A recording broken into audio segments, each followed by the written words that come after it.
might wear myself out. Might put my own hand up. This start right here is beautiful. Watch this. Boom, crack. What's up, guys? Monster Michael Todd here. Today's video, we're going to review Devon versus Ermes. All right, here we go. Let's get this thing started. These two guys trying to get a grip. Ermes lifting his elbow. Devon's grabbing his hand. And these are things I need to get better at. But also, like what Devon does, it fatigues you.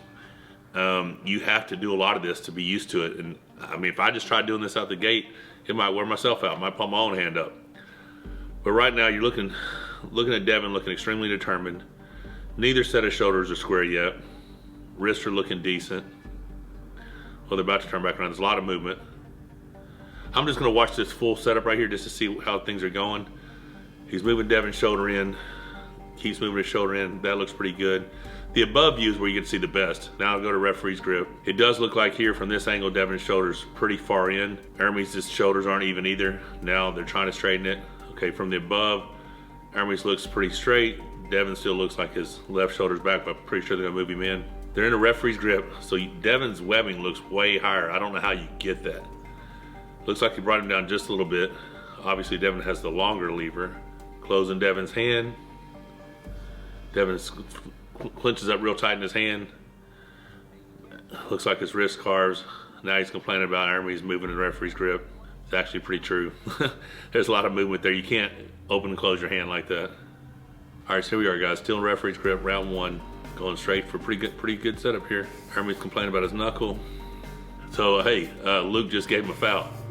So that's the second warning he just gets. So Hermes already has a foul right now.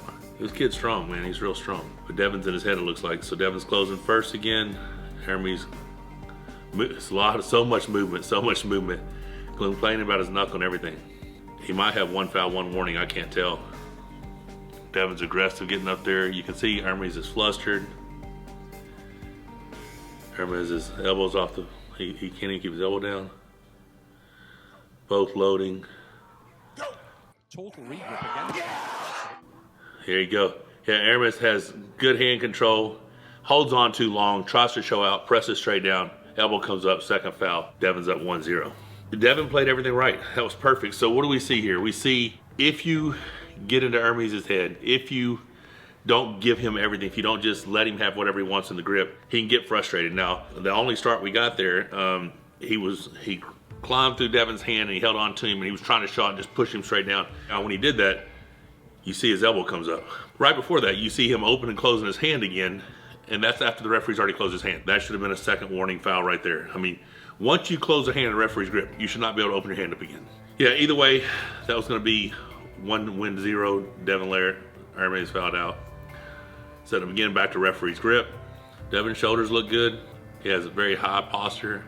Ermes looks like he's in that posting position. The shoulders look like they're probably pretty good. Can't see because Aristo's head, now they look off. Okay, right there. So same thing. Ermes has his hand. Devon is fighting this way, and Ermes his wrist flops as he pushes down. He's trying to push Devon's hand down, holding on to his thumb. No success whatsoever. Devon looks extremely confident, and Ermes looks he looks flustered, like I said. I mean, he doesn't look very confident at all right here.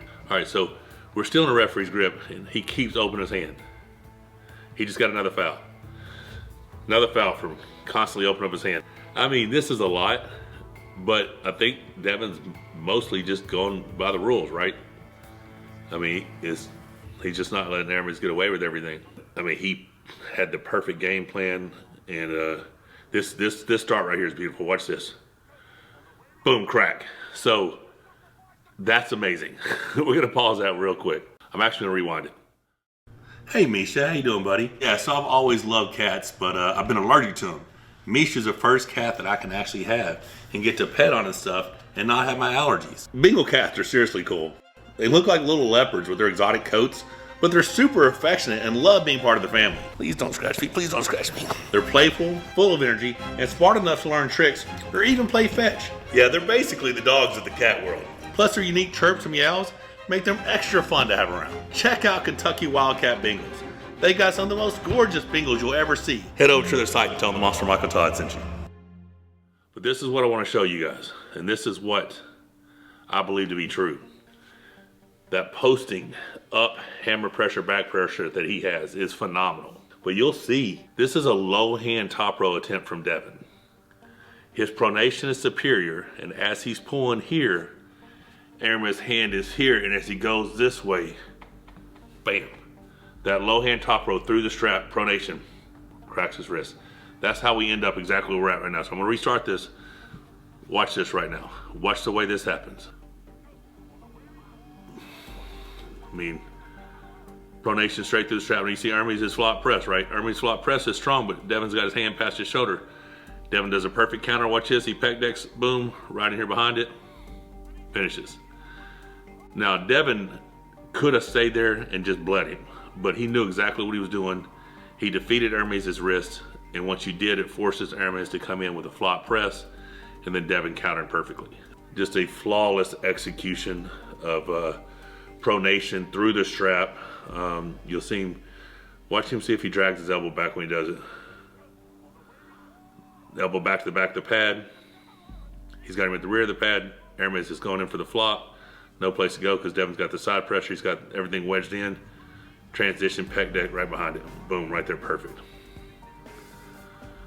Beautiful arm wrestling. So I think that lane, as long as I'm strong enough through my wrist, as long as I'm strong enough through my riser, not necessarily my cup, but through my riser, my pronation will not get turned up. His cup will not be strong enough to turn my pronation up. The only way he can win is if he turns my hand this way. And then he climbs through my hand. At that time, 200 pounds of pronation will have failed. I don't see that being possible. I don't see this getting turned that way. I can't see it. I know I'm taking a lot from this one match and this one lane, this one angle, and Ermes did take this match on short notice. He did learn a lot from this match, and he went and started training his riser, started training his pronation, so I fully expect him to be stronger when we meet than he was here, actually stronger than he's ever been in any of his matches. A lot of people think stylistically he's a bad match for me. I think the opposite. I think stylistically I'm gonna be a bad match for him.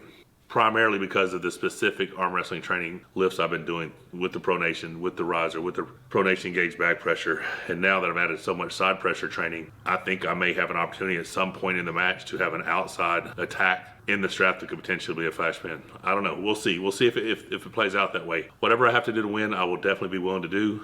Let's go see this start right here. Here we go. Wrist straight. Still looks a little carved. There we go. Now straight. Ready to go. Ooh. So it looks like they're both going inside. That's so crazy. I'd forgotten how this match went. I just remembered the final pin in the strap, but this is interesting. You're gonna enjoy this. Here we go. Good even start. Straighten the wrist up. Here we go. Boom. So Devon went. It's kind of in a hook. Devon pronated back. And look at Ermes. Ooh, Ermes got some power there. Devon's in a nice spot, but watch Ermes pull through this. Pull through it with his pronated top row. That was nice. Now Devon walks it. Everything Ermes gave him way too much. Gave him way too much time. He's talking way too much because now Devon has everything. Yeah, ends up taking his own wrist. Now, if Ermes would not have talked so much in that, he had a chance to get a pin there. He had a chance to hold on to Devon in one of those surges in transition to his press. He just he chose not to hold on to him. Actually, that's not even that. He chose to talk too much. He chose to, like, showboat. I mean, rightfully so. It's the first time in the match he really had any purchase and a chance to do something. But you're playing the long game with Devon Larratt. I mean, you're not going to have the endurance. We see it right here in this start. You see the strap going on. Ermes is on the buckle side, so consensus is that's a disadvantage. But I do love this match because it shows me so many different things. I got to get better at my setup, because I feel like Ermes is very good with his setup. I don't have to cheat him in the setup. I just got to not let him cheat me in the setup. So it looks like right now Devon has a higher knuckle. Ermes may be a little bit higher here, but it looks like his riser's already compromised. Devon's above it. Yeah, Ermes looks like his wrist is like this. Very uncomfortable looking. He's complaining about his knuckle. Now both elbows in the air. I feel like when they're doing that, Devon's still working the strap somehow. I feel like he's doing something in the strap to get a better setup. I need to learn all this stuff. So we're about to go to referee's grip, of course. Squaring up the elbow, or squaring up the shoulders. Ermes looks very uncomfortable. I mean, you're the reigning world champion and you're down 2-0, so yeah, it's not a good place to be. I know this is taking a minute, guys. I'm just trying to take all this in. I'm trying to watch it and see what I can pick up from the height of their hands, their webbings. Here we go. Okay, so clearly that what wasn't ready to go. A lot going on. Ermes still complaining, but let's replay this. Let's do this right here.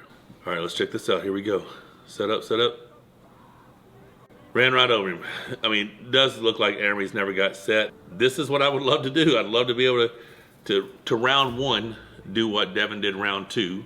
I think that's going to be the key to victory. I think matching his outside game with my outside game, with my pronation and my back pressure, with my pronation engaged back pressure through my lat, not through my bicep, have a riser that's close to the same as his, I will definitely have the superior pronation. And my cup is close. If my cup is close to what his cup is, I don't know what his cup is at right now. I know my cup has improved significantly from Camille to Gennady. I'm expecting to have another 8% increase in strength for this match over from my previous cup PR.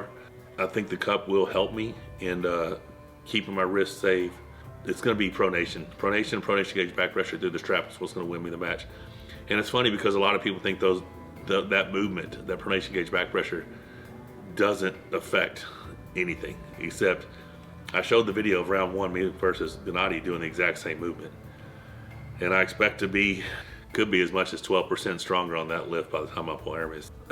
I know the kid's awesome. I know he's strong. I know he's going to be ready. I know he wants this just as bad as I do. But what I believe is he's young. He's going to have plenty of time to climb back to the top. Time is mine right now. Hope you guys enjoyed this review. Probably the next one will be Levan, just because I'm so impressed with that match. Right now, I just got to get back to training. Like I said, hope you guys enjoyed. Don't forget to subscribe, click the bell for notifications.